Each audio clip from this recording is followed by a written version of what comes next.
Hello friends, कैसे हैं आप सब लोग। तो आप हमें उम्मीद है कि आप लोग पहले वीडियो देख चुके होंगे, और यदि कोई नहीं देखा है तो पहले फर्स्ट वीडियो चैनल में जाकर देख लीजिए। उसके बाद हमारा ये सेकंड वीडियो देखना है। अब चलते हैं। हमने कल क्या पढ़ा था, इतिहास की शुरुआत कहाँ से हुई। तो इतिहास की शुरुआत हम कहाँ देखे थे कि इतिहास की शुरुआत हेरोडोटस ने किया था। हेरोडोटस ने एक बुक लिखा, हिस्टोरिका नामक बुक। पहले हम इसके बारे में थोड़ा मेंशन कर लेते हैं, जो हमने कल की वीडियो में पढ़ाया था। उसके बाद नेक्स्ट चलते हैं। हेरोडोटस कौन है? जनक हैं। किसके जनक हैं? इतिहास के जनक हैं। इन्होंने हिस्टोरिका नामक एक बुक लिखी। इस बुक में क्या था, यूरोप में दो देश हुआ करते थे। कौन कौन से?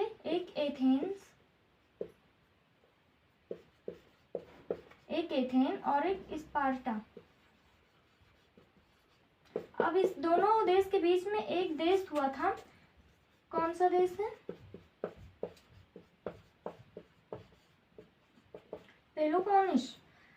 ये दोनों देश के बीच युद्ध हुआ। किसके लिए युद्ध हुआ? इस जगह के लिए। कौन सा जगह? पेलोपोनेस नामक जगह के लिए। युद्ध के दौरान इस युद्ध का नाम निकल कर आया पेलोपोनेस युद्ध। अब आपको पता होगा कि आपने ओलंपिक्स गेम सुना होगा। ओलंपिक गेम कौन से देश से आया है? एथेन से। किस सन में आया है? हमारा जो ओलंपिक गेम है एथेन से आया है, और 1896 के आसपास आया था। कौन सा देश है? ओलंपिक खेल। तो हमने ये थोड़ा बहुत मेंशन किया है कल की वीडियो के बारे में। अब देखते हैं आज का अपना।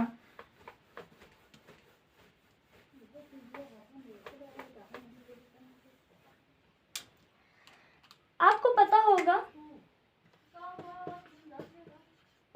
इतिहास के 3 भाग होते हैं। एक प्राचीन, एक मध्यकालीन,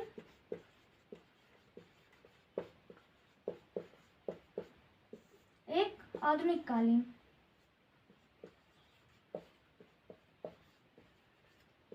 एशियन, मिडिवल, मॉडर्न। हम इतिहास के कौन से भाग को आज लेकर चलेंगे? प्राचीन काल को। तो हम देखते हैं अपना प्राचीन इतिहास।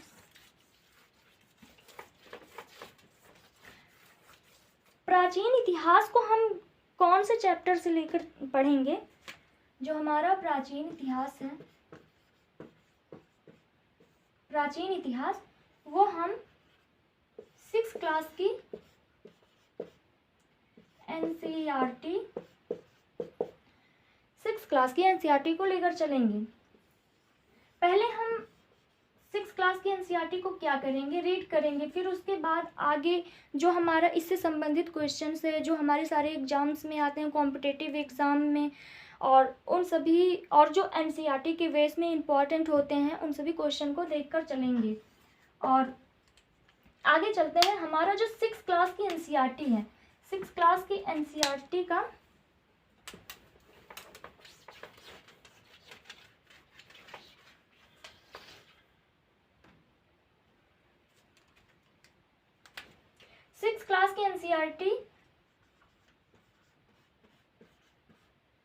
हमारा अतीत हो जाता है। आप अगर उठाएंगे 6th क्लास की हिस्ट्री एनसीईआरटी में, तो आप देखेंगे 6th क्लास की एनसीईआरटी जो बुक होती है वो हमारा अतीत होकर आता। तो इसका हमारे अतीत का फर्स्ट चैप्टर, फर्स्ट अध्याय आपको मिल जाएगा। कब, कहाँ, कैसे और क्यों। अब आप देख सकते हैं कि हमारा जो अतीत है, अध्याय कौन सा है? फर्स्ट अध्याय है। तो इसका चैप्टर का नाम क्या है, अध्याय का नाम है कब, कहाँ, कैसे और क्यों। अब इसके बारे में हम आगे मेंशन करेंगे, अभी हम लाइन बाय लाइन देखते हैं, तभी हमें समझ में आएगा। अब देखेंगे इतिहास। हमने पहले क्या, हमारा जो पहला टॉपिक था वो हमारा था इतिहास की शुरुआत कहाँ से हुई, वो हमारा पहला टॉपिक था। अब हम दूसरा टॉपिक लेंगे। दूसरा टॉपिक हमारा है, दूसरा टॉपिक हमारा है इतिहास का अर्थ। आप देखेंगे तो इतिहास, हम भारतीय हैं तो भारतीय होने की वजह से हमें हिंदी में सब कुछ होना चाहिए, लेकिन हमें जो पढ़ा, जो हमारा ये इतिहास है वो संस्कृत में लिखा गया है, और हमारे जो धार्मिक ग्रंथ हुआ करते थे वो बेसिकली संस्कृत में ही लिखा जाता था। तो हम इसको हिंदी में इसका अर्थ निकालेंगे।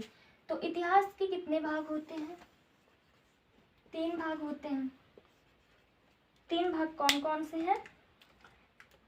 अगर हम देखें इतिहास को इंग्लिश में कैसे लिखा जाता है, तो इतिहास ऐसे लिख सकते हैं। अब इसको हम लिखेंगे जैसे हिंदी में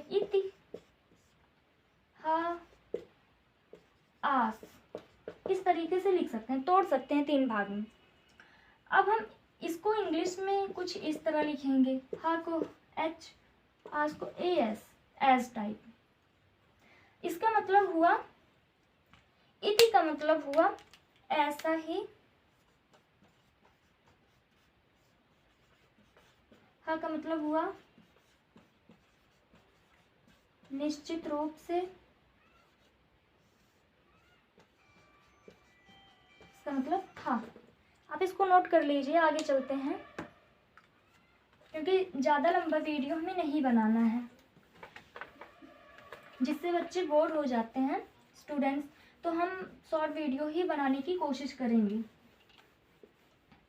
अब हमारा क्या निकल कर आया था, आप नोट करते जाइए।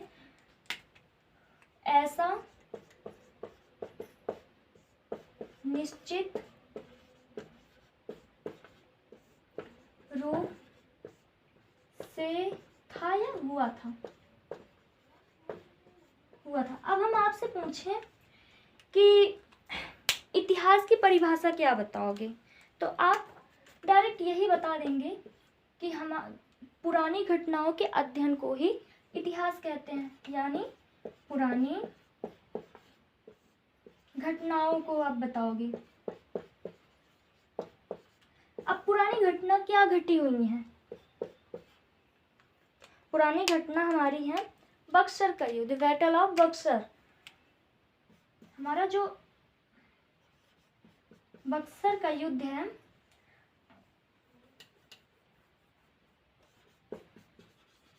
बक्सर का युद्ध जो हमारा है, ये घटी तो है, पुरानी घटना है ये, लेकिन हमारे हिसाब से क्या होना चाहिए, ऐसा निश्चित रूप से हुआ था। कोई भी इतिहासकार अगर कोई घटना के बारे में लिखते हैं तो अगर उसके बारे में पहली बात तो क्या कहते हैं, ऐसा निश्चित रूप से हुआ था। अगर उसके बारे में कुछ थोड़ा कन्फ्यूजन होता है तो वो लिख देते हैं कि ये जारी है, या फिर, तो हमारा जो बक्सर का युद्ध है ये पुरानी घटना है। तो आगे क्या देखेंगे, अच्छा आप बक्सर का युद्ध जो हुआ, हमने क्या बोला था अभी थोड़ी देर पहले, बैटल ऑफ बक्सर, यानी हमने बैटल क्यों बोला, वार क्यों नहीं बोला? तो बैटल, एक युद्ध 2 तरीके से होते हैं, हमने कल भी बताया था, बैटल और वॉर। बैटल का मतलब होता है यदि 2 लोग हैं, 2 लोगों के बीच की लड़ाई को बैटल कहा जाता है, बहुत सारे लोगों के बीच की लड़ाई को वॉर कहा जाता है। ये आपको पता है, तो आप लोग अच्छे से रिवाइज करते रहिए, अच्छे से रीड करते रहिए, और हम कोशिश करेंगे कि आपको ये क्लास अच्छी लगी होगी। शॉर्ट क्लास था, छोटा क्लास था, ताकि स्टूडेंट को बोरिंग फील ना हो और वो अच्छे से रीड करते जाएं। और नेक्स्ट टाइम में हम मिलते हैं कब, कहाँ और कैसे, जो हमने अभी अध्याय का वो नाम लिखा था। हमारा अध्याय क्या है, कब, कहाँ और कैसे। तो आप इसके बाद इस जो हमने आज पढ़ाया, इससे पहले आप जाकर फर्स्ट वीडियो देख लीजिए, ये पार्ट 2 है, और फिर इस वीडियो को देखिए। और नेक्स्ट वीडियो हमारा रहेगा कब, कहाँ और कैसे, इन सब के बारे में डिटेल से जानेंगे। धन्यवाद। आई होप आपको वीडियो अच्छी लगी होगी। Thank you.